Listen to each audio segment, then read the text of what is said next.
kegiatan jaminan kesehatan nasional BPJS Kesehatan tahun 2020, Kedeputian Wilayah Jawa Barat gelar silaturahmi dengan media dengan tema Urang Sorot Cikaen Kis di Jawa Barat. Acara tersebut dilaksanakan di Beehive Cafe dan Butiku Kresto Kota Bandung. Acara juga membagikan door prize kepada para media. Kalau kader JKN tetap ada, jadi memang kader JKN itu lebih fokus bukan ke PPU ya, tapi ke PBBU yang mandiri. Jadi tadi ada agingnya. Kalau misalnya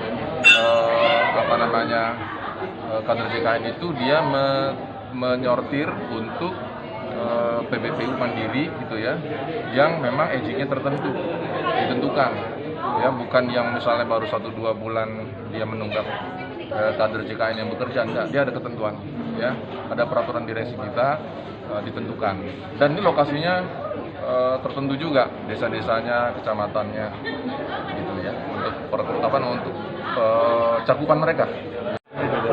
Kalau tadi angkanya yang tadi disampaikan, yang itu kan Jawa Barat 2,9 itu total ya.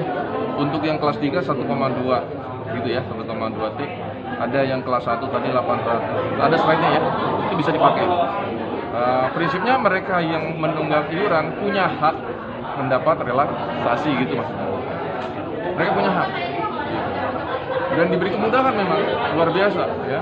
Jadi kalau istilahnya bukan denda ya. Sebenarnya bukan denda.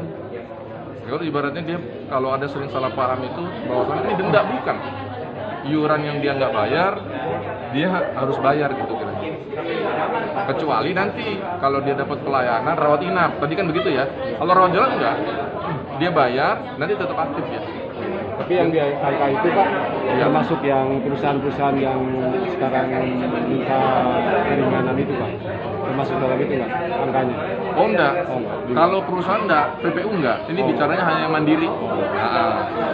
Supaya nanti jangan salah persepsi, yang badan usaha mereka mengajukan, tapi belum ada izin dari pemerintah gitu, dari pusat. Bagaimana nih untuk pekerja penerima upah atau badan usaha? Bisa nggak pakai relaksasi? Belum ada. Kalau jawaban dari pemerintah, ya itu tidak boleh sebenarnya, harusnya tetap dibayar.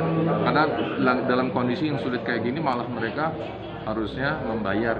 Widi Heriandani mengabarkan, Hadas TV, Kota Bandung.